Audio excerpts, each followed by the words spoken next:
and thanks for joining us today. You're listening to the Women's Broadcast Television Expert Spotlight Show. WTVN is the all-women's internet television station with content that is by women and for women. And I'm your host, Shea Vaughn. You know, today I'm really excited about our guest, so I want to invite her on and tell you a little bit about our expert. Amy Oestreicher is a peer-to-peer specialist, artist, author, writer for the Huffington Post, speaker for TEDS and RAIN, health advocate, survivor, award-winning actress, and playwright, sharing the lessons learned from the trauma through her writing, mixed media art, performance, and inspirational speaker. Amy, we're so happy to have you. I'm happy to be on here. Thanks. Good. So tell me, you know, what I want to really know is a little bit about yourself growing up. I mean, how many siblings? What was mom and dad like? What did that, you know? Mom and dad, yeah. So I am very blessed that I had a wonderful childhood. I grew up in Connecticut, where I still am. And I was driven from the time I could really talk, maybe a little before then, but I kind of was born knowing that I wanted to be a big musical theater ham. So I have 3 older brothers who were very patient with me because I would just order them around, creating plays and skits and just making them film for hours and hours. So it was kind of clear that that was what I was going to do. I have 2 wonderful parents, and just, our family was always known as kind of the creative, musical, welcoming family who had big Thanksgivings and holidays, and we'd invite 30 people over for food and celebration all the time. So I really, had really supportive parents who weren't necessarily musicians and artists themselves, but all my brothers were, and they definitely kind of supported it. And just a very close-knit family. And, I was kind of, you have stage moms. I was the stage daughter. As soon as I figured out what an agent was, I was kind of dragging my mother to all these auditions, and she was just completely supportive. So that was my background, which was good, considering how my life turned after that. But a really wonderful family. Well, that's really nice to hear. But 3 older brothers.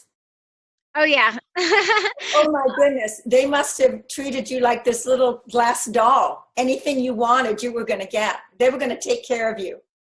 Yeah, I was I was definitely the little kind of, I don't want to say princess, but they were much older than me. They were 12 to 14 years older than me, but I was kind of aggressive from the time I was little. So I have this home video where I'm chasing them around the house as a 5-year-old, with a ruler, just hitting them and saying, be in my play, be in my play. So they were very good and very supportive, not too mean to me for a little annoying sister.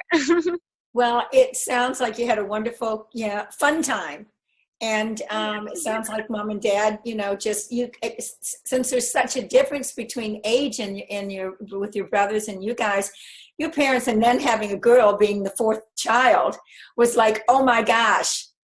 Oh yeah. I don't know how my mom did it, that she was 21 and she had all 3 of my brothers. And then by the time she had me, I was 38.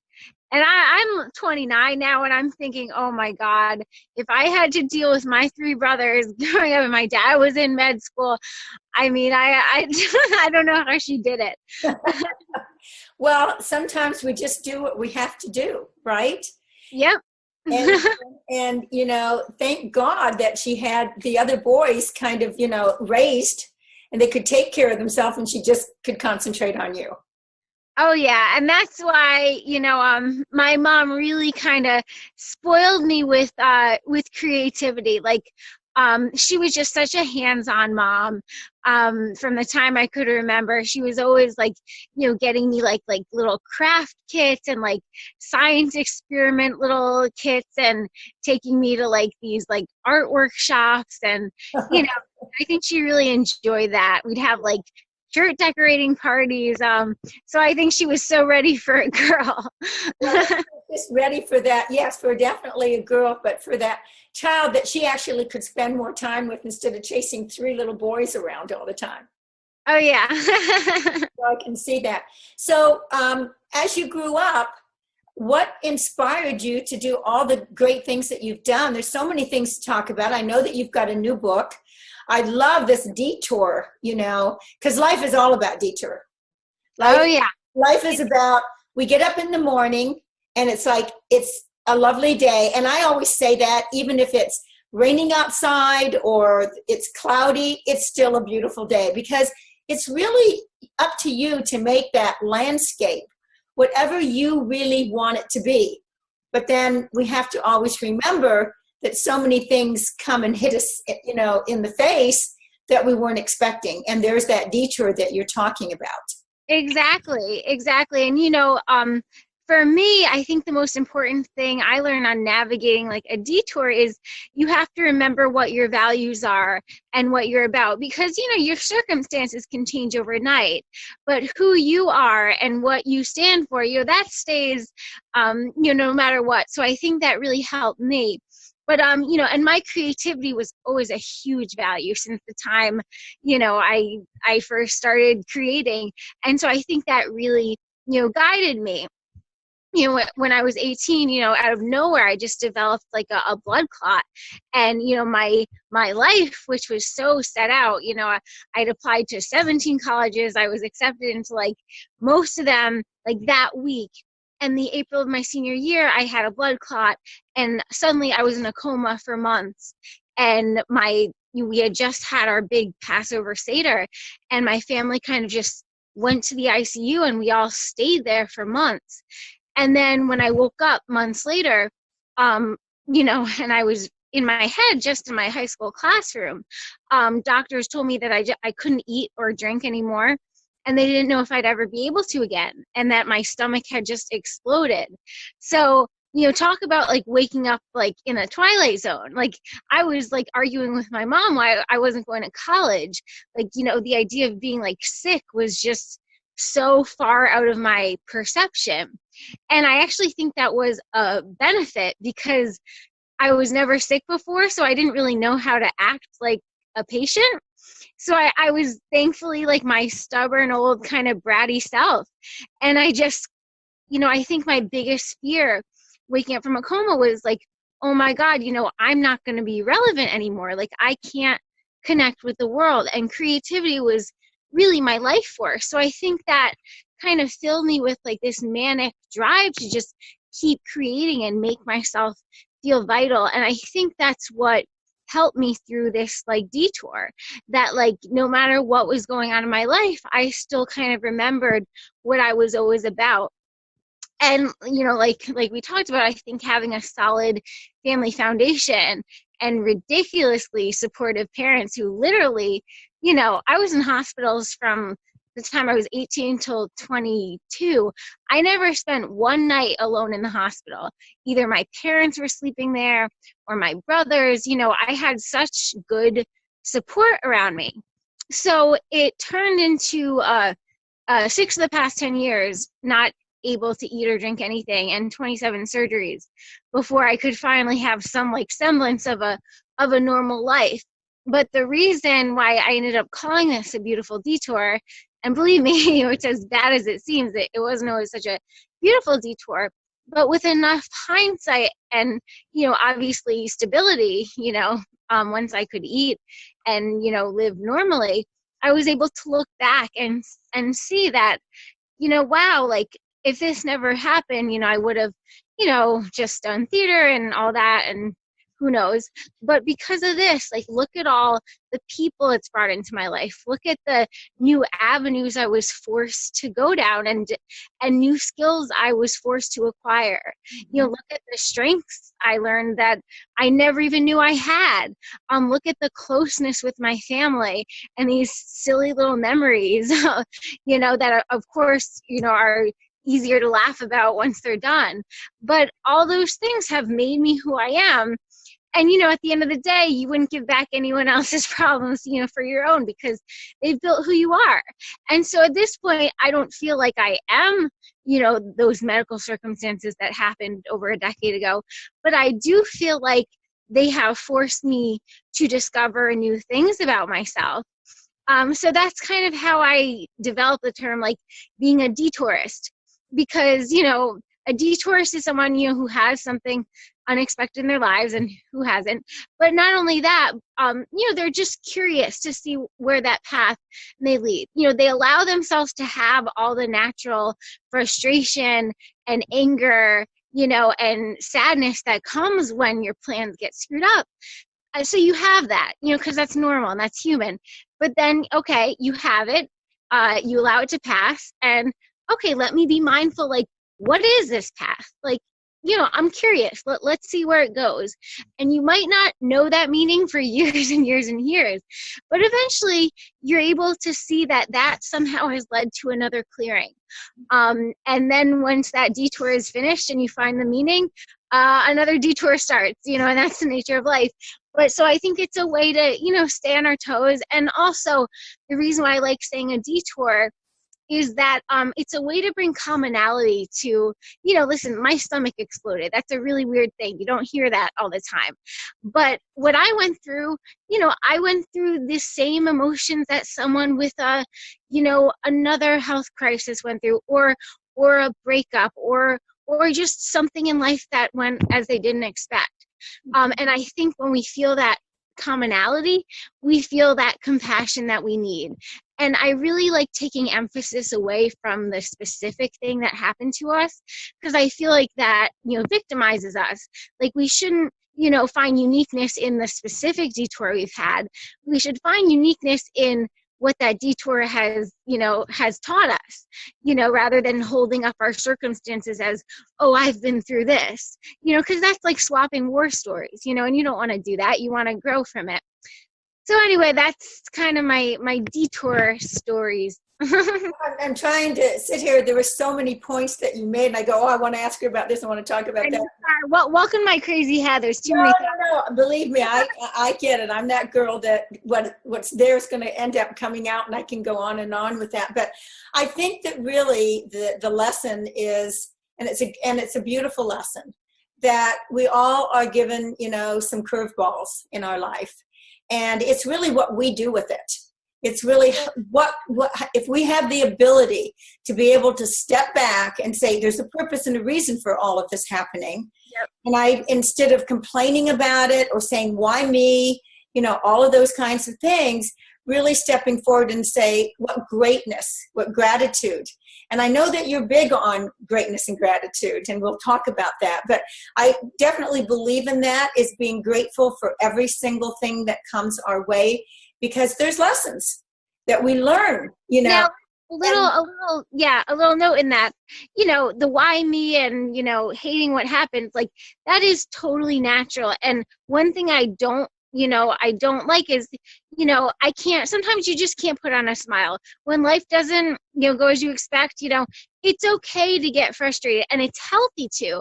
But I think the thing is, we need to find safe containers to express that, so we can get it out of our system and move on. Like for me, like painting, that was a discovery that I made stuck in hospitals, and I found it was a way to express things that were too painful and overwhelming to put into words.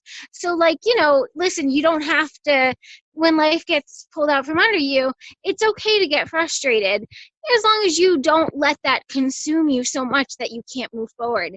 And sometimes that consumes us when we actually try to repress it, because then it's like that little nagging thing that we're like, you don't exist, and it just gets bigger. Well, and we don't allow ourselves, when we do those kinds of things, to allow it to pass into something that's going to be much more positive. And the positivity that comes out of most of those things is when you get to really share your experience with other people that can relate to what you're talking about, and that they can see that they're not alone in some of the challenges that they've had to go through. Everyone is a little bit different. It's not about which one was, worse or any of those things, or who didn't have support, who had a great family like you did. and had people there that truly loved you and cared for you. But you gave them that opportunity seriously by going through that, to be able to prove that not only to themselves, but to the rest of the children and the family, and most of all to you. And and I feel like we all learn things from this. The truth is, my three brother and my parent, everyone's lives have been shaped by this. I mean, my favorite example, because it's a very extreme example, one of my brothers, Jeff, he was in politics, and he happened to be not working when all this happened, because he was on a campaign that lost, but he had just graduated for political science.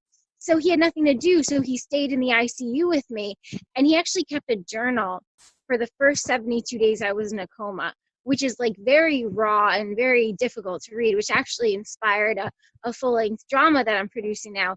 But anyway, he was so inspired by how the surgeons had worked to save my life that one day he was just like, I'm going to become a doctor. And we're all like, okay, Jeff, you just graduated. He's like, no, I'm going to become a doctor.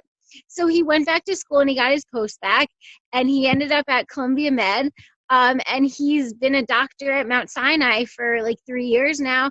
Now he's at LIJ, and he is a real live doctor. And never, believe me, he never would have been a doctor. But it's crazy, like just how these things have a ripple effect. And I hope how it's changed me. I hope that because of what I've been through, somehow I've changed someone else's life, and it goes on. So these detours have lasting impacts. And you were just talking about the power of sharing your story.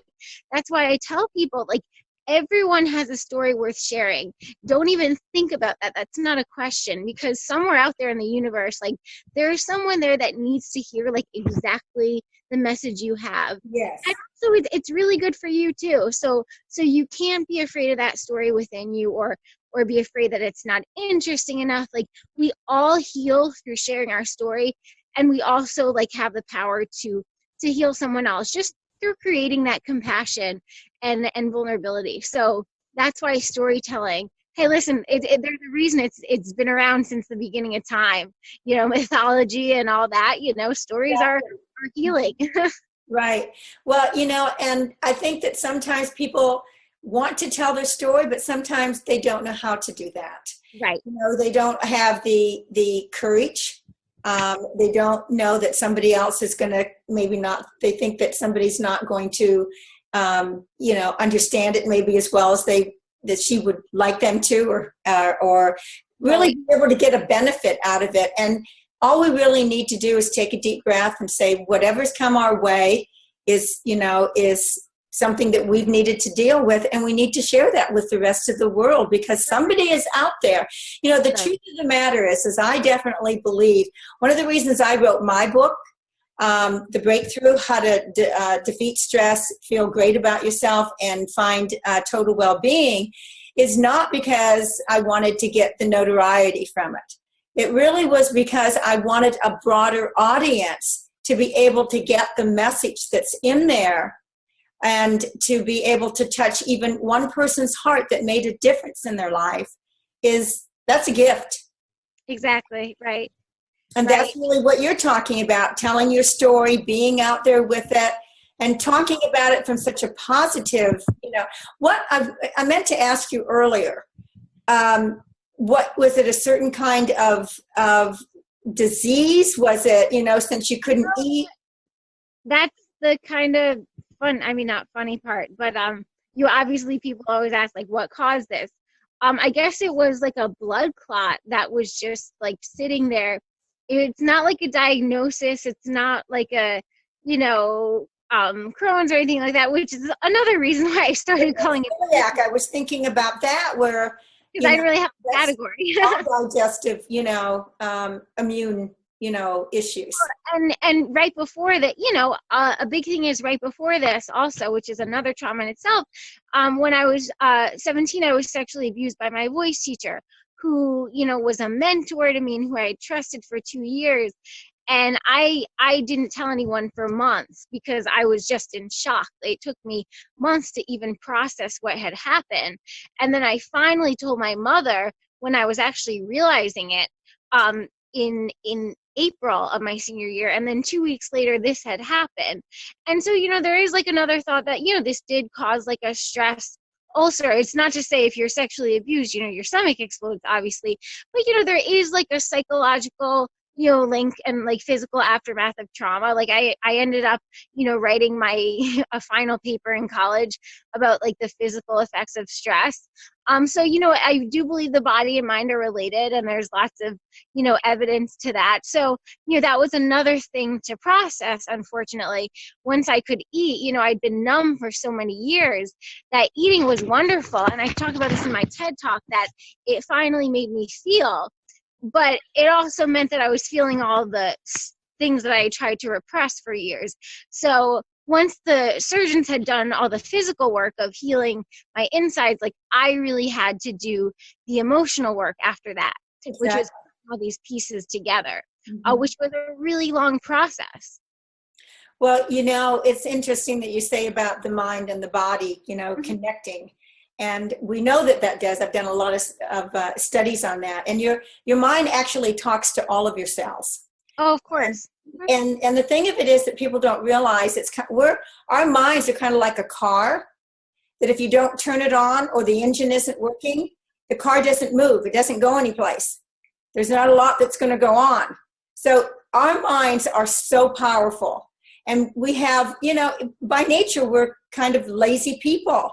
That's why people, when it comes to exercise or whatever, are saying, I'm going to go home tonight and I'm going to, go to the gym or do something. And then, of course, that night comes, they're tired from work.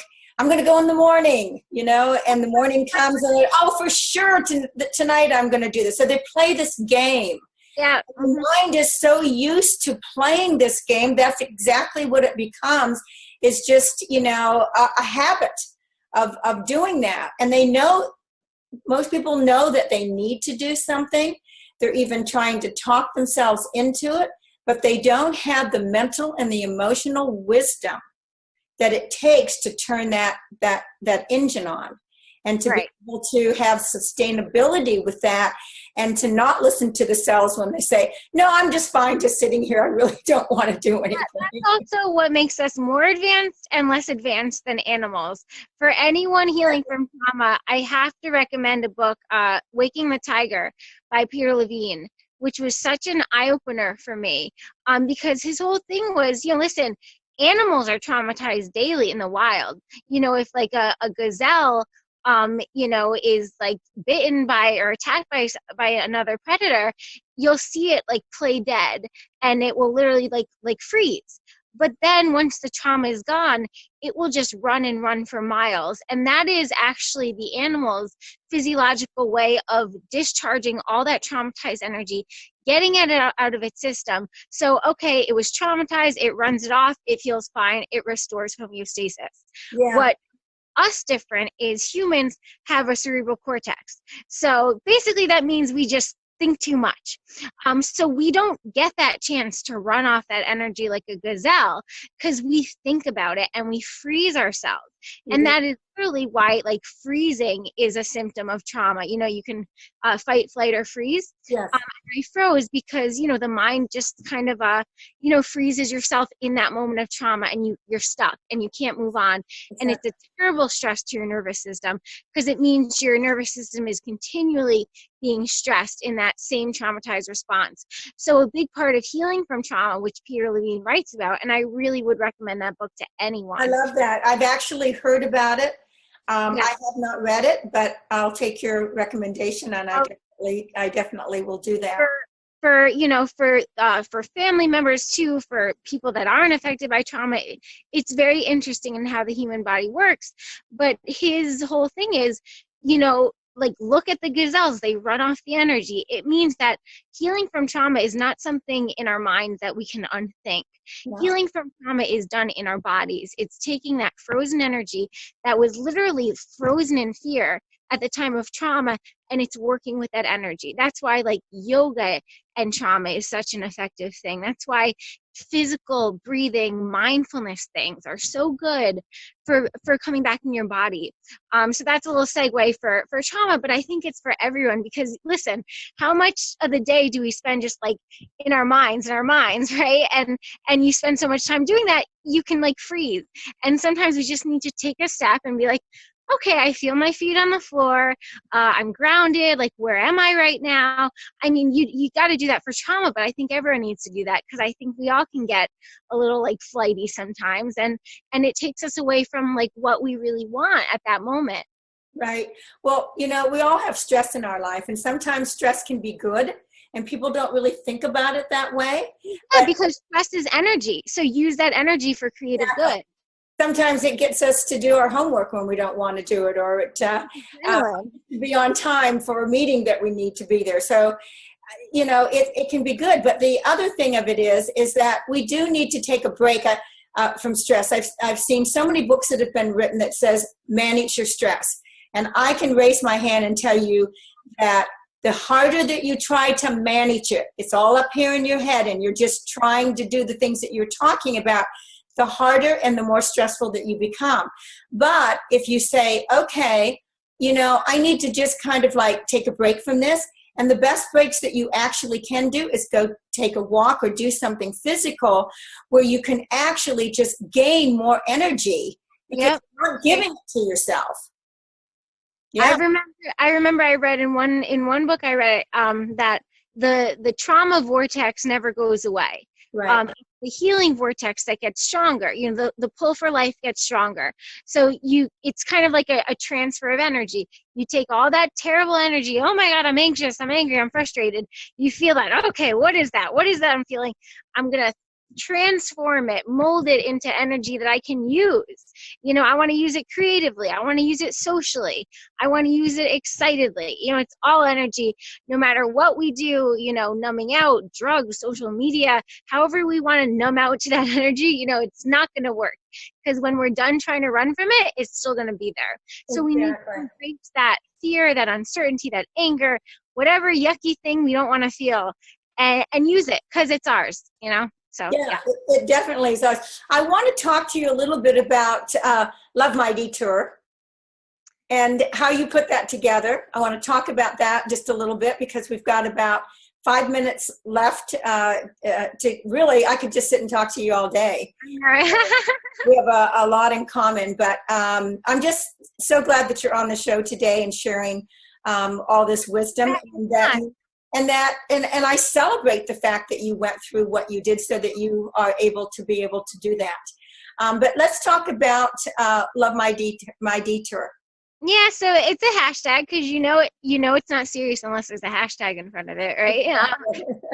So that's how it all started. I started a hashtag, Love My Detour.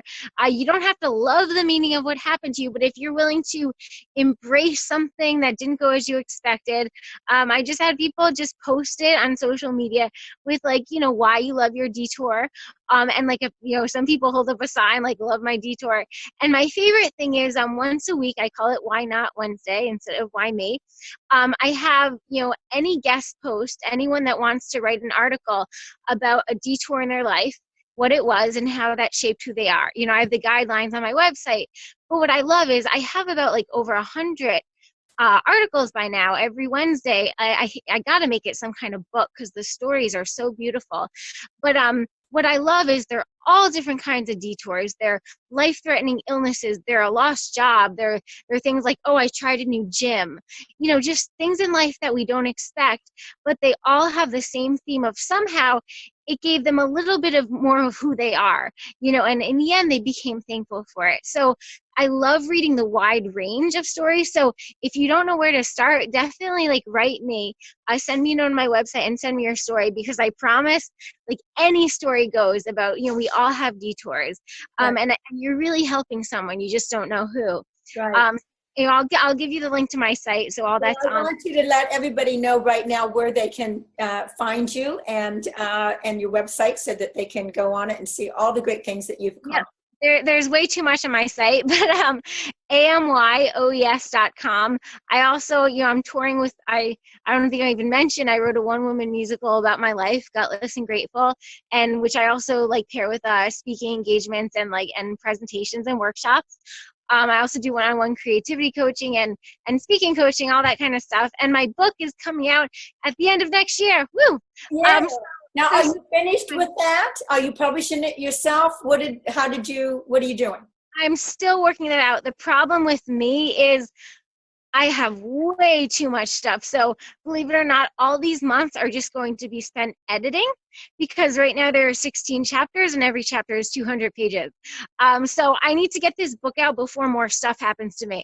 But it's going to be a really good book. It's just my editor is about to kill me. So that will be out very soon. I think I'm going to start with self-publishing, but we shall see. Well, if I can help you in any way, give me a call and give you some direction on some people I think you should talk to. Oh, and I always forget. You decide to maybe self-publish. I gotta mention too, because people are always wondering. I can totally eat and drink now, so I'm good. I always forget to say that just to confirm. It's all good. I'm hooked up. So. What's your favorite thing to eat? Cheese. Huh? I literally keep bags of cheese with me at all times. Okay. Cheese. Yeah. Cheese. And it's good on your stomach? I guess I don't have a stomach. Apparently, just so you know, apparently you don't need a stomach to survive.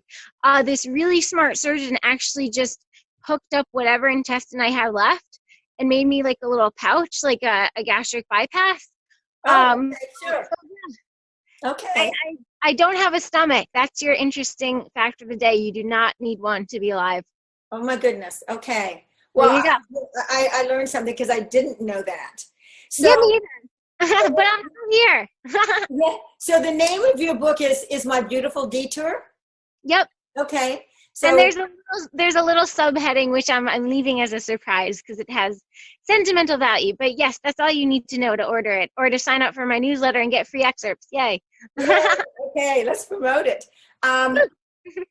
Of one thing that you could say about being grateful, what would that be?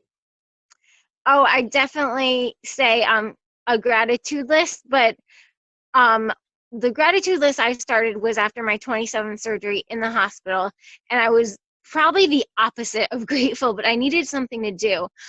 Take a blank piece of paper and label it A to Z. And what I did, I just made myself come up with an item for every letter, and it was super hard, and some words were a bit of a stretch. But I did that every day. And by the end of a few weeks, things were just coming natural to me. And suddenly, it was really getting me in touch with my values again. So I'd say just start there. It doesn't have to be deep, just make a list and start. I'm a list maker. So that I start it and don't expect anything. Let the surprises come to you. That's the fun part. I love that. And they are surprises because I think that if we really, just get bored, it's like kids that are every day, their parents have them scheduled on things that they're going to do. And we know that without being, in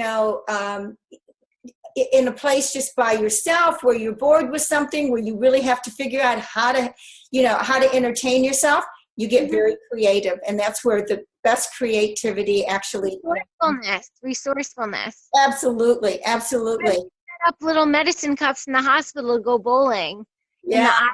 I have to just say, with you sharing about your brothers and your parents and everything, your greatest at this point in time is so many different things, but definitely having a family that just stuck by you and helped you is, people are sitting out there that's going to watch this and say, well, look at all she had. But it's not that. It was your strength. And you would have been able to tell this story from a positive point, irregardless. And people just don't realize that. Yeah, it helps, but that's what it was for you. For someone else, it's different. But there's greatness that comes out of all of that. I want to thank everybody for, tuning in today and listening to us. And I want to say, thank you so much, Amy, for coming on the show today. WBTVN Expert Spotlight Show. And, WBTVN we really have a lot of, we try to highlight, some of the world's, most successful women. And I think that that's so important because WBTVN is all about women collaborating and helping each other. And that's a word I really want to kind of say because I think a lot of women talk about it. I think they struggle with actually doing it. And so I'm grateful that you were on our show as one of our experts today. And if anybody would like to be interviewed, I invite you to go to www.wbtvn.tv and just fill out the form that's on there. Again, thanks for joining us today, and we look forward to seeing you next time. Thank you. You're more than welcome. Thank you. Thanks so much.